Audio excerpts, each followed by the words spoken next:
I would like to congratulate the Intergovernmental Relations Body under the able leadership of co-chairpersons, Bar Minister of Basic Higher and Technical Education, Minister Iqbal, and the Secretary of Finance, Carlos Dominguez, for instituting much-needed reforms and mechanisms that would foster growth in the barn.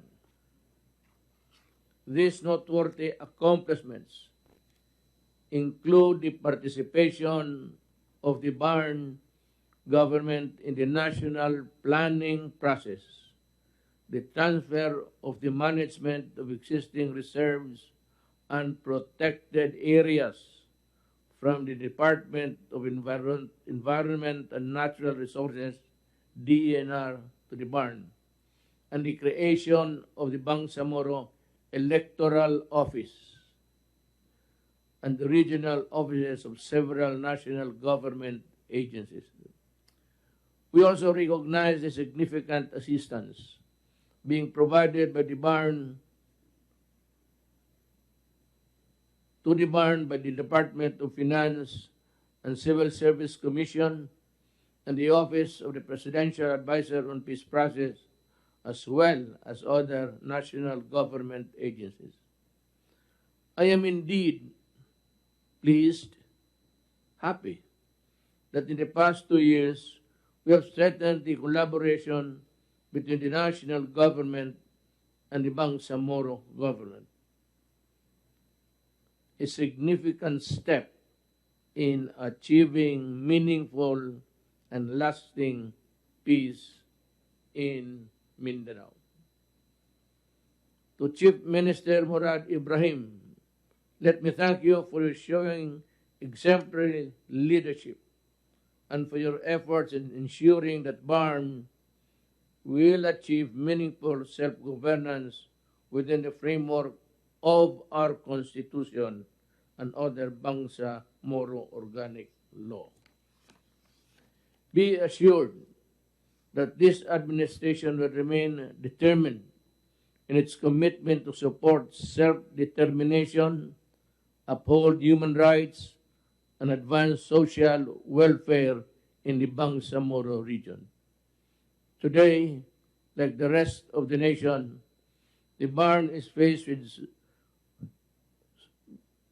many daunting challenges aggravated by the COVID-19 pandemic. This is why I have given marching orders to all relevant government agencies to give full support to the barn through continued assistance in the region. We remain as enthusiastic as ever for what the future holds for the Bangsamoro people. Together, let us continue to find common ground in achieving our shared aspirations for economic and self-sufficiency, genuine development, and lasting peace in our home region of Mindanao.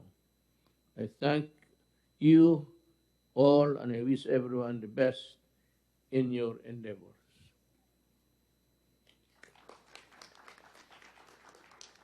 Thank you, Mr. President. Ladies and gentlemen, that concludes tonight's event. May we request everyone to remain seated until after the President has left the program venue. Thank you.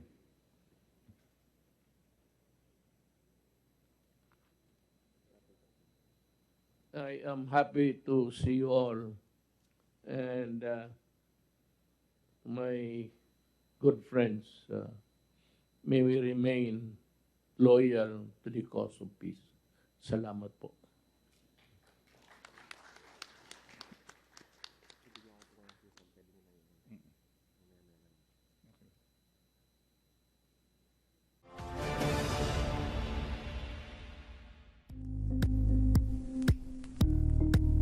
Thank you for watching Politico TV. Please like and subscribe to our channel for more videos.